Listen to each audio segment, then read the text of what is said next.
You're listening to Ron Siegel's Home and Finance Radio Show, only on Financial News and Talk. Now live in studio, your host, local and national real estate expert and consumer advocate, Ron Siegel. And hello again. Welcome to Ron Siegel Radio. This is the show with no real boundaries. As we discuss current events, financial markets, politics, sports, even poking fun at the rest of the media, this is the show that connects the dots of confusion, delivered by conflicting media reports. We connect the dots, you know the actions you can take, how your family or business can benefit from current events. Most of all, thank you for joining me. Within every market, there are solutions, as well as tremendous opportunities. You just need some trusted guidance. That is my message, and I will be delivering it every day. We have a very focused show. We only chat about items that affect the roof over your head, your bank account, and anything I feel would benefit you. But before we get into our intriguing content today, please join me in welcoming our featured guest and repeat offender, Alton Moore. I think I got it.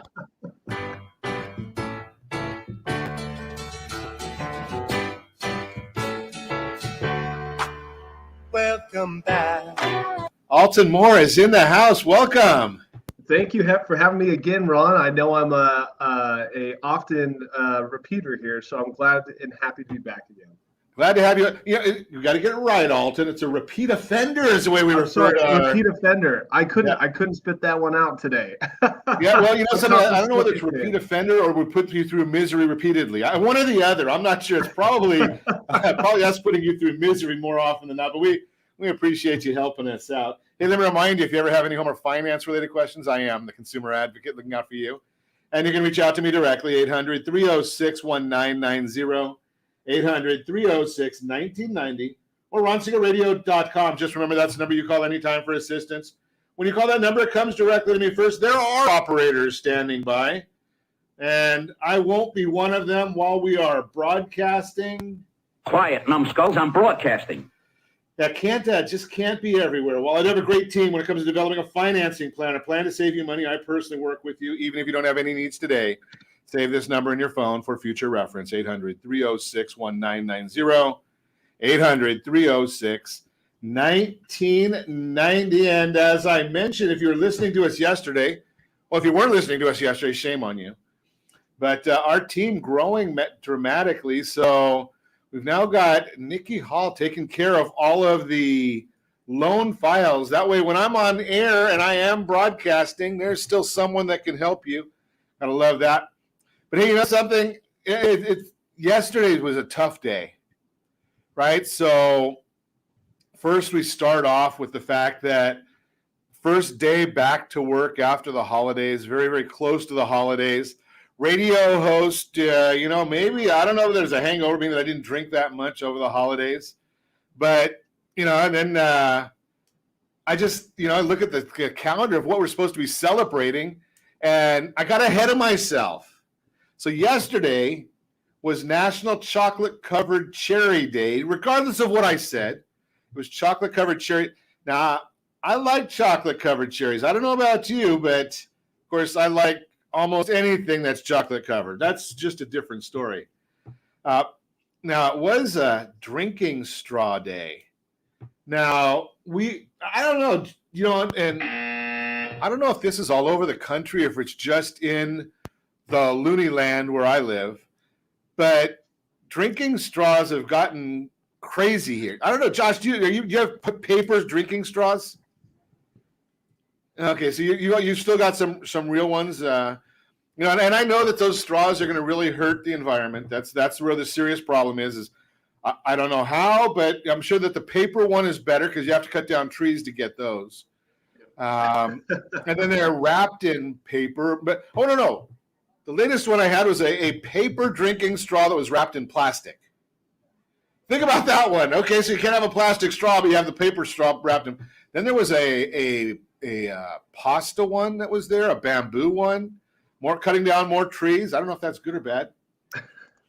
But today, I said it yesterday, today's National Spaghetti Day. So we can enjoy the spaghetti. Where do you go for great spaghetti? And I don't know. I talk with my hands. I eat a lot, so maybe I am a little Italian. Of course, Jewish, I guess we talk with our hands and eat a lot. So I guess it doesn't matter, right? So Sabatino's down in the Lido Shipyard, one of my favorites. That's a great place to go for sausage and pasta right there. So today, National Spaghetti Day.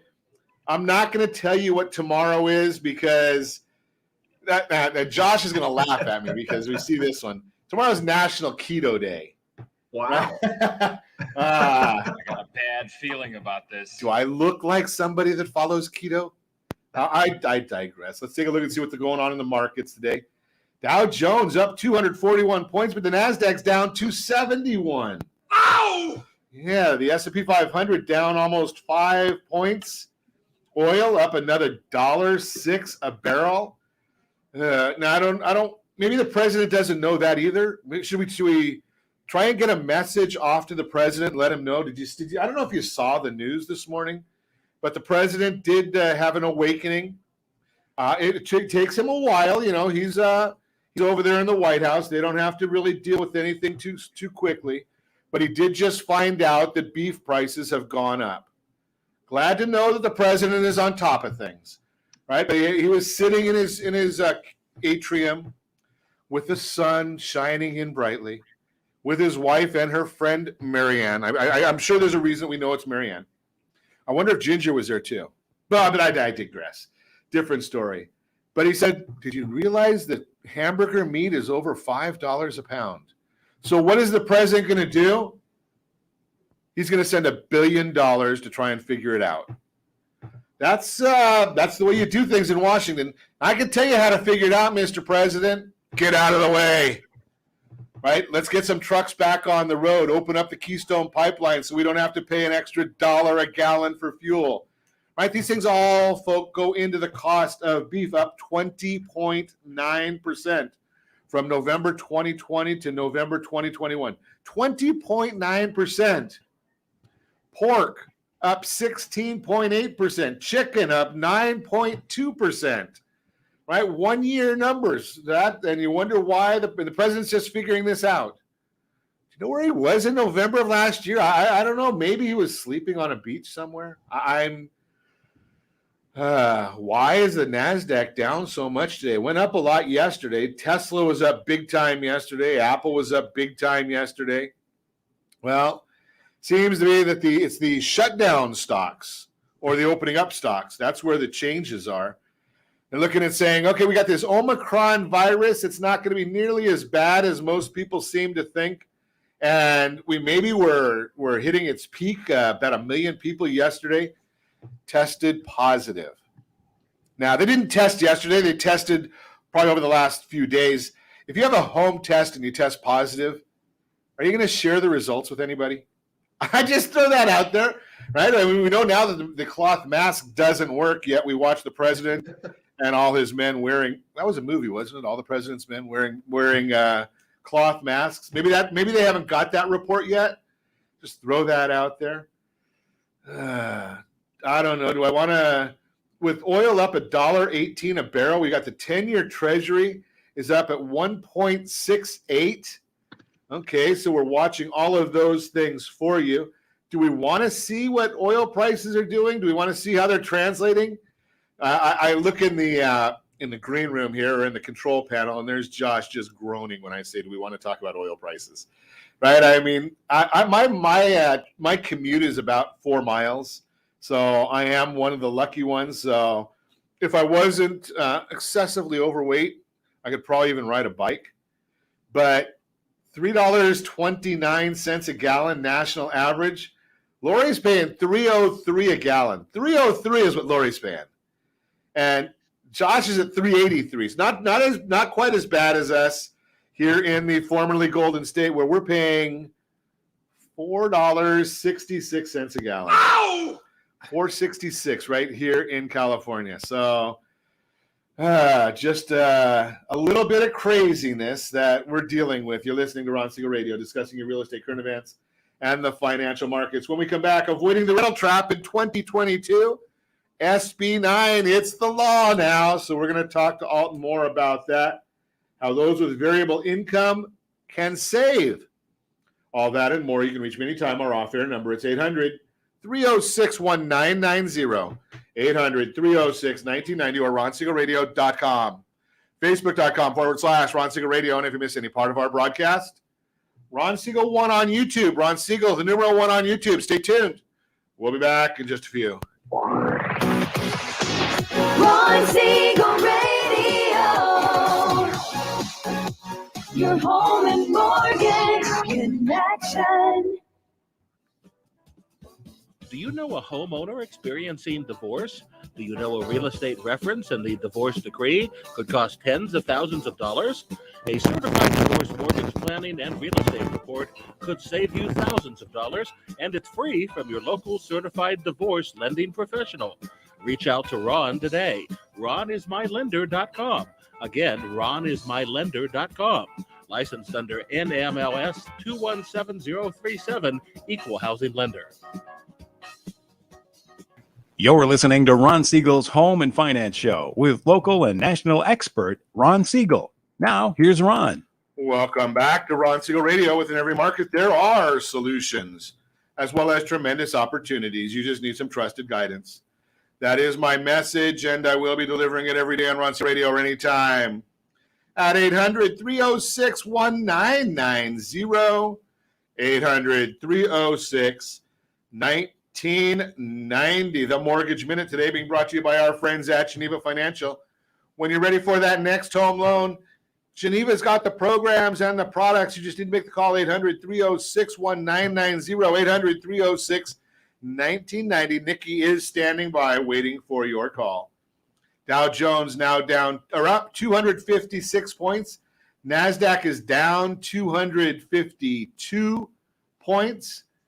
The S&P 500 down 2.43. 10-year Treasury up another 5 basis points. Mortgage-backed securities down another 20 basis points, which means interest rates are up again today. What's driving all of this? Well, we've got a lot of data that's coming out. Some of it is fascinating data to me. I just watch it, and you wonder what's going on here. So got the JOLTS report, tracks the monthly change in job openings, reported at 10.562 million for the month of November, which was lower than the expectations of 11.06. So that just came out. That one just hit the wire. And then we've got CoreLogic once again giving us, I wonder if the people at CoreLogic, maybe they work at the CDC and the Federal Reserve, or the NIAID, I think is the name of it. So they give us the numbers that they want us to believe. Unfortunately, the numbers that are real are what comes out. So they released their home price index report showing that home prices rose by 1.3% in November and 18% year over year, unchanged from the previous report, and the highest reading in 45-year history of the index. The pace of appreciation, as we expected, appears to have reached its maximum on a year-over-year basis. CoreLogic forecasts that home prices will appreciate. I can't make this stuff up. I mean, they've been so wrong for so long, and now they come out and they say that home prices will appreciate by 0% in December and 2.8% in the year going forward. Now, let's take a look at what CoreLogic forecast in November. They anticipated a 0.2% in the month. Meanwhile, we saw 1.3%. When we looked at their report from last year at this time, they forecasted that home prices would increase 2.5%. Meanwhile, they reported today that prices rose 18%. So just like Fauci and the Fed, they get it wrong every time. Top metros, Phoenix up 31%, San Diego up 22%. Josh, Vegas 24% year over year. I know why you got out of California. Jesus, there's some that's good stuff. Adam Data Solutions, they're back at it again with their negative spin on data. They reported that 77% of counties are not affordable compared to 29% last year. And their reasoning is because the median home price is higher. I guess they don't understand what a median home price is. That just means that that's the middle price of homes sold. half or above, half or below. It has nothing to do with affordability. But hey, Adam, data is out there. Unbelievable. Tomorrow we're going to get the ADP report. The big jobs report comes out on Friday. That's the Mortgage Minute brought to you by our friends at Geneva Financial. When you're ready for that next home loan, Geneva's got the programs and the products. You need to make a call, 800-306-1990, 800-306-1990. Ask for Nikki. She'll take care of you on the lending side. Today we're talking with Alton Moore. Let me give you the disclosures. Alton Moore is an attorney. He is a CPA. We are not giving it, I shouldn't say we. He is not giving, well, me too, I'm not giving any legal advice either, Alton. I'm not qualified, and he doesn't do it on air. So not giving legal advice, not giving accounting advice. If you want legal advice, if you want accounting advice, well, give me a call at 800-306-1990. I'll put you in touch with Alton Moore. That's how he makes a living. He helps people all the time. But he comes on here to educate us. Welcome. Happy New Year. Happy New Year to you as well, Ron. Thank you for having me on again. I'm excited to discuss some SB 9 law here. SB 9. Is that state or is that federal? So it's state. It's specific to California. We're in trouble now. It's a California law. That means if you own a house, if you own a business, if you hire people, hold on tight. Yes, that's right. Did I narrow it down? So, you know what's interesting, and this, of course, got a lot of pushback as it came through. I think it's got some benefit because it really has to do with, as you're speaking to, the affordability of housing here in California. But what it does in very layman's terms is that it streamlines the ability of persons who own homes to subdivide their lots and then build a duplex if they want to on each such lot that they've now subdivided. Where I know you've probably dealt with this. If you try to go get entitlements, subdivide lots, all this stuff, right, you might be looking at a 6 to 12 month period and doing something like that. But now with SB 9, the government, or the California government, has essentially told local counties that you have to streamline this process. We have a housing crisis here in California, and we need to find a way for homeowners to subdivide their lots, build on each parcel of property so that we can increase the overall housing here in California. Which is fascinating because one of the best forecasting institutions in the country, I'll just throw it out there, it's Chapman. Well, you went to Chapman too, didn't you, Alton? I did go to Chapman. Okay, so Chapman University did their economic forecast the middle of last month. They basically said, yeah, there's no housing affordability crisis. There's no housing shortage in California. And they showed all the detailed reasons why. And, I think last year Chapman came in, I think they were like number 2 or number 3 in the nation for the accuracy of their forecast.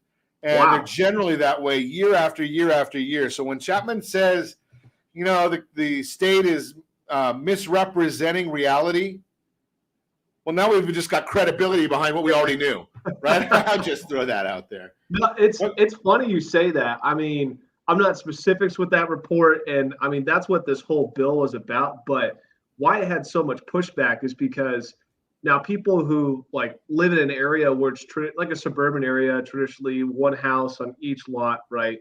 Now this gives all those people the ability to subdivide and build multifamily on each of those lots. So like a good example is like in Eastside Costa Mesa, or if you're looking at Huntington Beach, there's all these old map lots, which are lots from the 50s, and they're huge, right? But they're technically in a suburban area.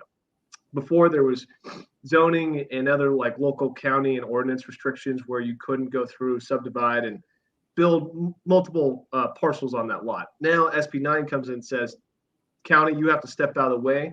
We have to allow this, even if your neighbors are now going to be super unhappy that they thought they were buying into a nice suburban area, not with a bunch of multifamily all around them, but that's what's going to end up happening here. So here's the issue that I have with it. You have a piece of property, a home that you bought in Newport Beach, and you've got the same rulings or same regulations as the guy that's got a house in Shafter, California. Yes, there is a Shafter, California, and I have been there. Right? or Wasco, right? So Yes. all of these communities have their own unique issues, right? You're in Newport Beach, you've got to deal with the Coastal Commission and the environmental issues. Well, in Wasco and Shafter, you have to deal with a little bit of extra methane gas, if you know what I mean. Yeah. Right? So there's different issues everywhere. So how do you have a one-size-fits-all is a problem I have with it.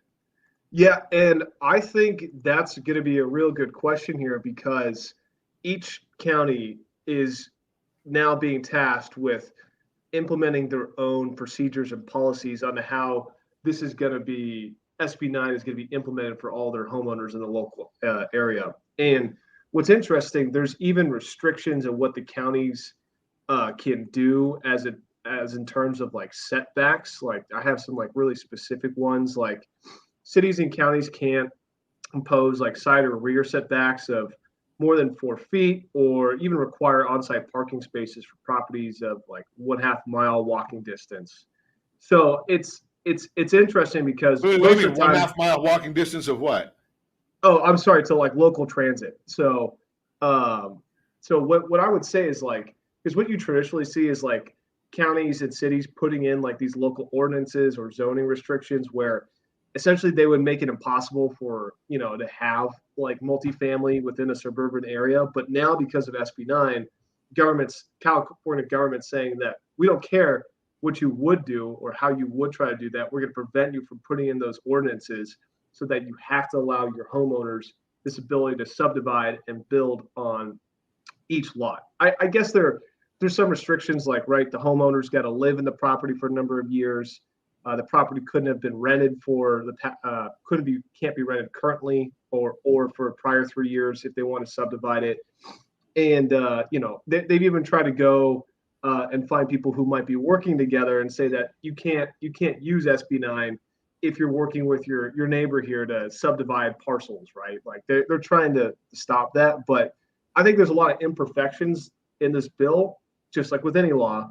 That's going to have to be worked out, and it's not going to be settled for a number of years before. So is it in effect now? Because I know that there's a signature campaign going on trying to repeal this with a ballot initiative. We're going to talk more about that. We'll come back to that. Maybe Josh, maybe you can find out that initiative name from when Peggy Wong was on with us. I think last month a little bit. We'll try and find that for you. You're listening to Ron Siegel Radio, discussing your real estate, current events, and the financial markets. When we come back, yes, indeed, we've got a lot to cover still. Avoid the rental trap of 2022 and how those with variable income can save money. All that and more. You can reach me anytime. Our off-air number, 800-306-1990, 800-306-1990, or RonSiegelRadio.com, Facebook.com/Ron Siegel Radio. And if you miss any part of our broadcast, Ron Siegel 1 on YouTube. Ron Siegel, the numeral 1 on YouTube.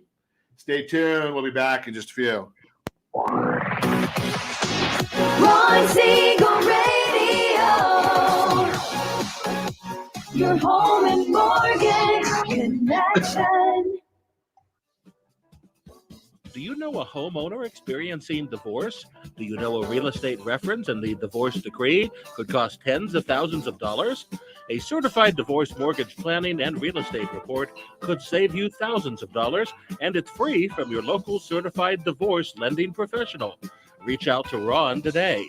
RonIsMyLender.com. Again, RonIsMyLender.com. Licensed under NMLS 217037, Equal Housing Lender. You're listening to Ron Siegel's Home and Finance Show with local and national expert Ron Siegel. Now, here's Ron. Welcome back to Ron Siegel Radio. Within every market, there are solutions as well as tremendous opportunities. You just need some trusted guidance. That is my message, and I will be delivering it every day on Ron Siegel Radio or anytime at 800-306-1990, 800-306-1990. The real-time real estate segment today being brought to you by the area trusted real estate professionals of Ron Siegel Radio. Text SLT Home Digest to 79564. Find your dream home before someone else does. You can also go to rsrhomedigest.com. rsrhomedigest.com. Avoid the rental trap in 2022. Or are you one of the many renters thinking about where you'll live the next time your lease is up?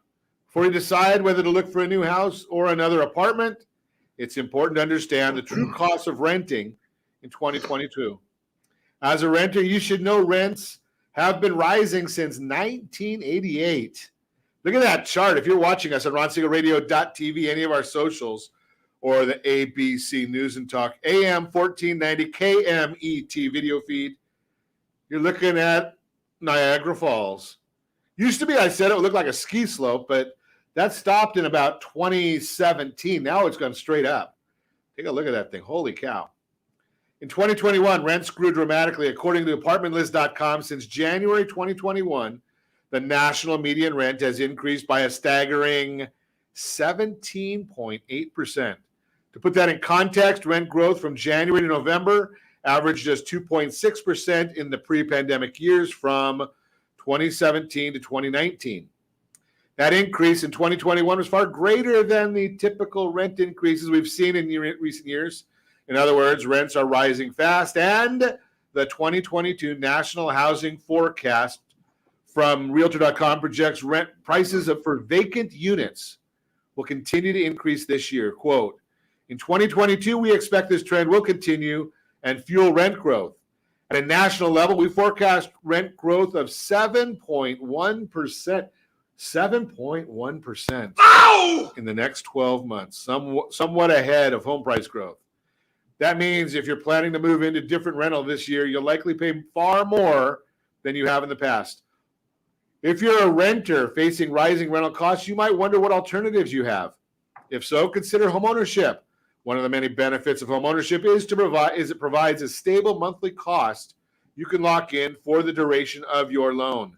As Lawrence Yoon, chief economist at the National Association of Realtors, says, quote, fast rising rents and increasing consumer prices may have some prospective buyers seeking the protection of a fixed, consistent mortgage payment, unquote. If you're planning to make a move this year, locking in your monthly housing costs of 15 to 30 years can be a major benefit. You'll avoid wondering if you'll need to adjust your budget to account for annual increases.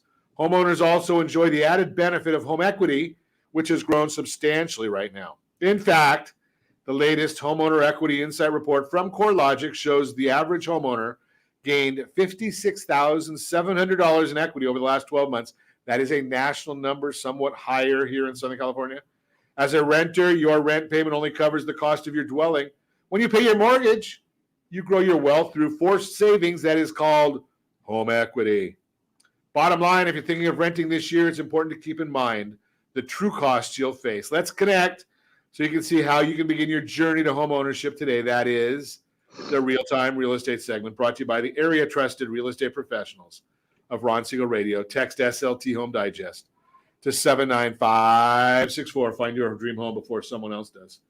Continuing our conversation with Alton Moore this morning, we are chatting about the lovely Senate Bill number 9. Was it, Josh, it's probably before your time. Love Potion number 9. Does anybody remember that one? Right, Neil Diamond. Alton, come on, Alton. I don't. That's a Neil Diamond song. Love Potion. Oh, I better not sing it. I'll get too many people. We need a sound clip for that, Josh. Do we have I gotta figure out a way to doing that on the broadcast, getting sound clips in real quick. But let's see. We got we did have I think it was Peggy Wong, councilwoman from Yorba Linda, came on. Yes. And we're talking about a program, Alton. I don't know if you're familiar with it. It's called Our Neighborhood Voices. Yes. They've got a website, ourneighborhoodvoices.com, ourneighborhoodvoices.com. And basically the idea of this initiative is to say, Sacramento, we don't care what you say. We're going to once again take control away from the elected people who should have most of the control taken away from them and put it in the hands of the people and bring it back local. So the question I would have for you, Alton, and I know that you're not, the political side, you're on the legal side, not giving legal advice. But is the bill in effect, or is it stuck in courts, or do you have any idea? Yeah, so I guess that's a good question, because actually this is the first time that I've heard of this initiative, or the Our Neighborhood Voices. So My understanding is that because it had the effective date as of January 1, it's likely going to affect because it was passed into law, right, or signed into law. So my understanding is that to overturn it, there would have to be another Senate bill initiative that eventually overturns SB 9 and or SB 10. So I guess there could be some challenges here for each of the counties to impose it, but that's with the actual formalities of where it's at in court or being challenged and where a potential another Senate bill proposition or initiative coming up to overturn SB 9. I'm not familiar where it is in that stage, actually. Okay, so basically we know it's signed into law, right? It had an effective date of January 1. So basically, my thought is that, we know that they're trying to get this done. My guess is they'll probably have some lawsuits. The bottom line is if you're thinking about wanting to divide, you got to talk to your state and local offices. Now, to me, I was not a big fan of it when I heard about it in the beginning, just because, if you've bought a house with certain guidelines, under certain rules, right? You buy a house, a single family residence in a suburban area that's zoned single family. You have to really wonder, what kind of harm is done if the rules of the game change. Mm-hmm. Right? That's the issues that I would have. But I guess that happens all the time with new laws and new programs that go into effect. Yeah, it's interesting. I think that was the biggest pushback that this bill got. I mean, it's interesting you brought up the Chapman study, right? I do remember there being detractors saying that, the housing crisis isn't as bad as, they're making it out to seem. And then secondarily is people who bought to live in a single family zoned area are now might be subject to living by multiple, multifamily units, right? I guess there are some hurdles to overcome. Like you can't have rented the property out. You got to agree to live there. There's some qualifications. So it doesn't make sense for everybody. But and I really think because what I think it was UC Berkeley, and I forget the exact name of the study, they thought that SB 9 will only bring into effect about 9,500 new housing units in California, which, if you think about it, it's really not that much, like just overall. So I think it's going to be harder for people to utilize than what people might originally thought. But there's definitely some hurdles to overcome, and then obviously there's the legal challenges. And I think if something were to pass, this could be just slammed shut relatively quickly. But I do think it would have to be done through another Senate bill initiative / passing. So am I right, Alton? Because you mentioned it through another Senate bill. Mm-hmm. Does an election initiative overrule a legislative generated law? That is something I would have to check on. Okay. Yeah, I'm just a layman out here. It depends. I just gave you the most stereotypical attorney answer ever. It depends. I don't know that one off the top of my head here. Yeah, I think because I know when we've had some of these things where if you remember back, and I'm just going not too far back when Gray Davis increased the registration and gas tax and ultimately was recalled, and Benedict Arnold became our governor. I don't remember whether it was an initiative that was how they repealed that or if they did it through the legislative process. But we know who's supposed to run the country, right? It's supposed to be we the people. I mean, I think it still says that in the Bill of Rights that it's we the people, something along those lines. So maybe I know that Washington doesn't believe that. It's we the Washingtonians or we the congressmen or congresswomen. Yeah. But I digress. So SB 9 says we can split our property in two. We don't have to have as much in the way of easements. The counties can't and cities can't get in the way. Now, does SB 10 go into effect at the same time? Yes, that's my understanding, is that SB 10 goes into effect at the same time, and it coincides with SB 9, and essentially lays the groundwork along with SB 9 to allow the subdivision of the lots, right, and the building of duplexes or up to 2 units on each lot as well. So I could have a large lot next to somebody with a large lot, and we both have single family, And then we got the authority to do an ADU, an additional dwelling unit. And now we can go and put in duplexes on both and make them both into a senior living center. Right? So, no, but I have to live in one, right? Yeah. So that's part. So there's a few things here. So like the one thing is that specifically in the bill, like you can't have homeowners with adjoining lots work together, right? In this specific scenario, right? So they can't go split and then build, multiple dwelling units with in a joint effort. And then secondarily, and there's going to be somebody there that's going to be listening to us and our private conversations. We're going to continue our conversation about SB 10 with Alton Moore when we come back. You're listening to Ron Siegel Radio, discussing your real estate, current events, and financial markets. Reach me anytime. Our off-air number, it's 800-306-1990, 800-306-1990, or ronsiegelradio.com. Facebook.com/Ron Siegel Radio, and if you miss any part of our broadcast. Ron Siegel 1 on YouTube. Ron Siegel, the number 1 on YouTube. Stay tuned. We'll be back in just a few. Ron Siegel Radio. Your home and mortgage connection. Do you know a homeowner experiencing divorce? Do you know a real estate reference and a divorce decree could cost tens of thousands of dollars? A certified divorce mortgage planning and real estate report could save you thousands of dollars, and it's free from your local certified divorce lending professional. Reach out to Ron today. RonIsMyLender.com. Again, RonIsMyLender.com. Licensed under NMLS 217037, Equal Housing Lender.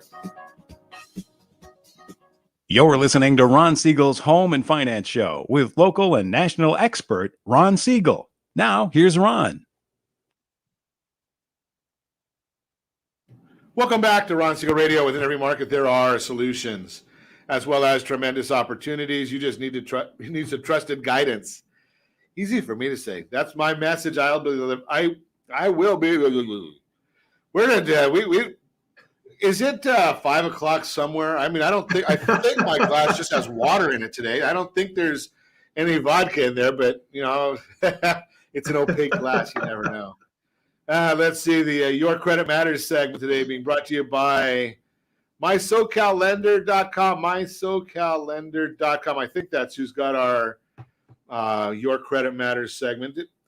Is it Monday? It must be somewhere. Well, maybe not.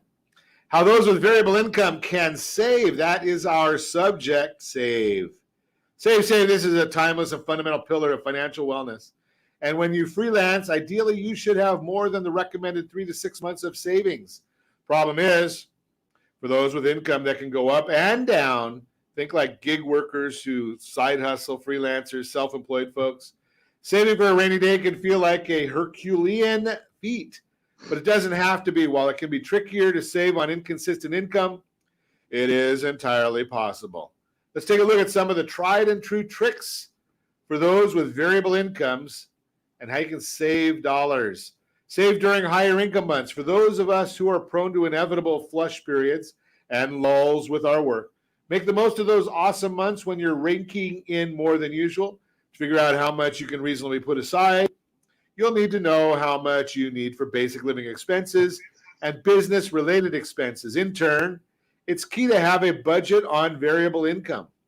Let's say your monthly expenses hover around $3,000 a month. Just throwing numbers out there. You can do the math yourself if it's a little higher than that. And you have a great month where you make $6,000. First, you need to set aside some money for savings. Anywhere from 25 to 40% is recommended. We know it's a lot, but it's better to err on the side of caution, have more than you need.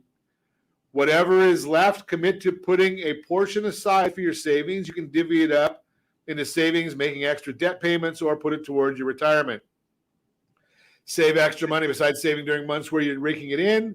Consider setting aside some cash toward your savings goals when you receive a cash gift for your birthday or special occasion, tax refund. Save a percentage of each paycheck after taxes are factored in. Consider saving a percentage of each paycheck. It doesn't have to be a huge amount. Maybe start with 2% or even 5%. There are some apps where you can set up a rule to automatically save a certain percentage for deposits over the particular threshold saved during certain times of the year. The beauty of savings is that it can be done on your time and based on your circumstances that work for you. If you're feeling nervous about saving a big chunk toward your retirement plan, think outside the box. I need to save every month. Use basic formulas to figure out how much you need to save. Here's a simple process that I use. And I've shared this for years and years because I've hired commissioned salespeople for many, many years. Take a look at what your budget is, right? So maybe you've got a $3,000-$4,000 outgoing budget. And every bit of every check that you get goes into your savings account. And then you take a draw from your savings of whatever that budget number is. And you can't go to savings for anything else. But if you make $4,000 that month, you draw $4,000 because that's your budget. If you make $6,000 that month, you draw $4,000 because that's your budget. If you make $10,000 that month, you draw $4,000, that's your budget. But if you make $2,000, you draw $4,000 that month because that's your budget. At the end of the year, you see how you did, and then you readjust your numbers for the following year. Hopefully, you're making more every month than your budget number, and you won't go in the hole.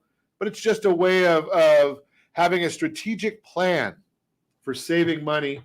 And again, then you got to put the money aside. And in November, or right about November, middle of October to the middle of November, I'm going to tell you, if that's your case, review your budget, and then call your favorite tax planner, your CPA. Raise your hand, Alton. That would be Alton Moore, right? Call Alton so you can do a tax planning strategy call, right? Because you can't do tax planning strategy in April. Number one, the tax preparers are all busy then, and they're doing all the last-minute returns for those people that waited to the last minute. And they really can't change your tax situation for the prior year too much. They might have a few tricks up their sleeve that they can do, but the bottom line is you got to do that in October, November. So make that call. So that is the Your Credit Matters segment, again, brought to you by – got some weird comments coming in here, Josh. I don't know what they like us on YouTube. I can't figure out what they're saying, but I appreciate your comments, I guess. In any event, going back to our conversation, Alton Moore was starting to tell us a little bit about SB 10 and how the government is listening. Oh, no, he didn't say that. I did. Right? So you can't have two side-by-side homeowners working together. You're not allowed to talk to each other because Big Brother is watching.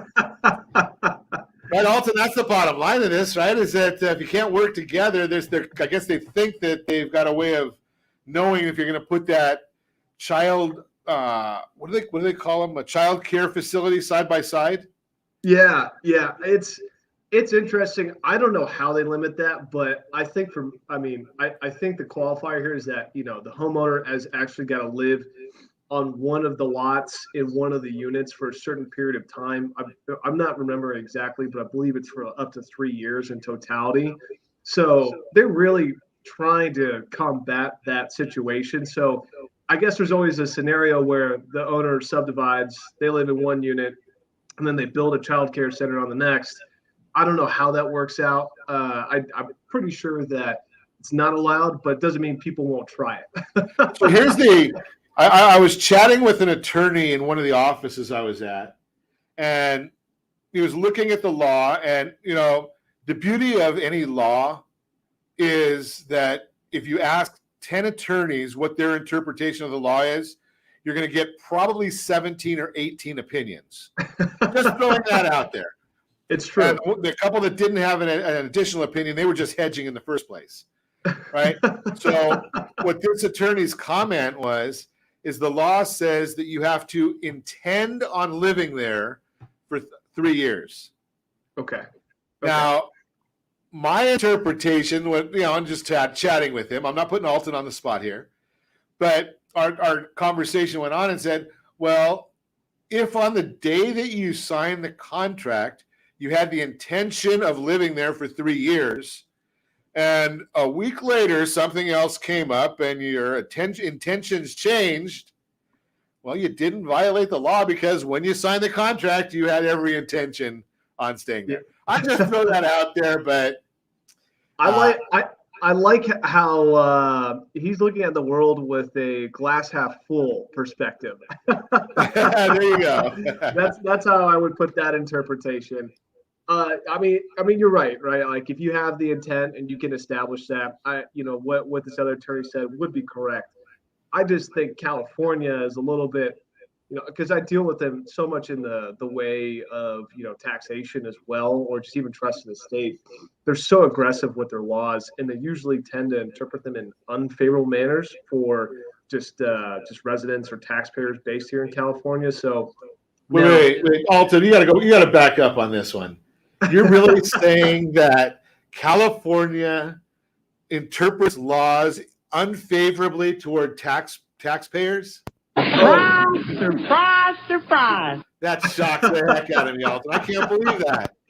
yeah, it's I'm sure you're real surprised as well as your listeners too. Yeah, if you can find a way to what's the old saying about California? If it makes money, tax it. If it moves, regulate it. And I think there's a third one that means that you're going to basically if it doesn't fit into one of those two categories, they'll figure out how to get at it.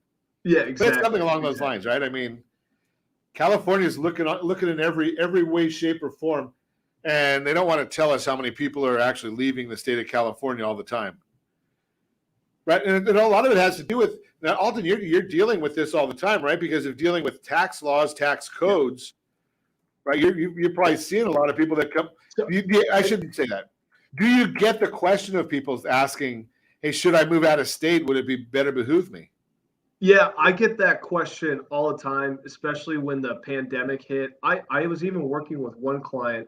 He and his wife legitimately moved to Virginia for business purposes. They picked up their whole life, sold their house here, everything, no more contacts with the state of California. 3 years later, California comes back and says, "Oh, well, you didn't legitimately move, so we're going to assess taxes against you for those past 3 years and late filing penalties and interest." And the sad part here is that now underneath just tax law in general, it's the inverse of criminal law, where underneath tax law, you're guilty till proven innocent. So no matter what, this guy now has to hire a tax attorney or a CPA to represent his interest in front of FTB, prepare a full memorandum, and it's just crazy how aggressive the FTB is, with respect to collecting its taxes and trying to not let people move outside the state. So it's unfortunate. So that's why I say overall, California's not very inclined to interpret laws in favor of their residents or their taxpayers. Yeah, well, that's not very surprising, but so let me ask you something, Alton. In the scenario, because we deal with a lot of people that are moving all the time. The client that you're talking about, and obviously we don't give names or anything like that, but yeah, were you able to establish that he sold his house? That's pretty obvious that and he either bought or rented something in Virginia. You got two states.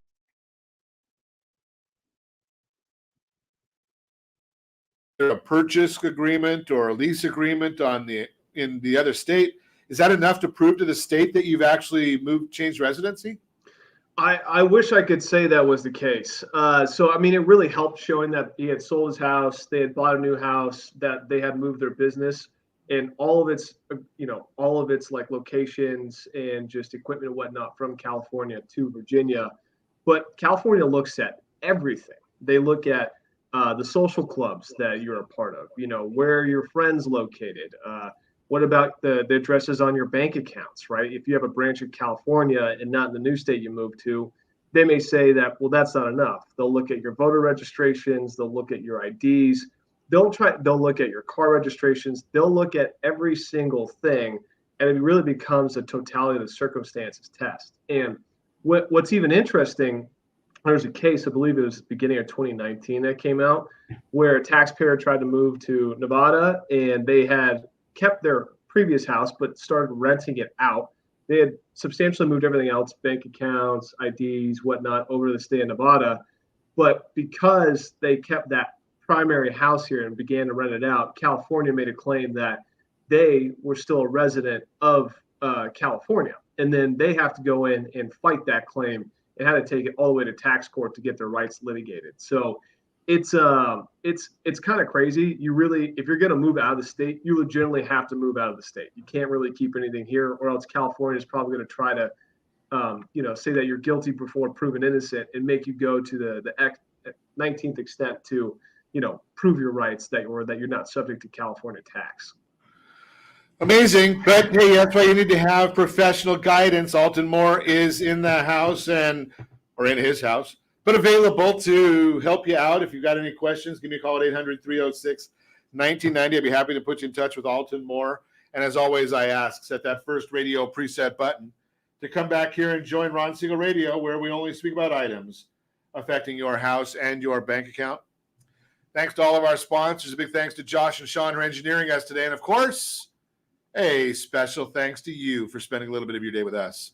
That's all for Ron Siegel Radio. Again, if you have any questions or to meet any of our guests, call me anytime, 800-306-1990, 800-306-1990, or ronsiegelradio.com. And remember, make a lot of money so you can help a lot of people and have a lot of fun. Have a great day. We'll talk to you next time on Ron Siegel Radio.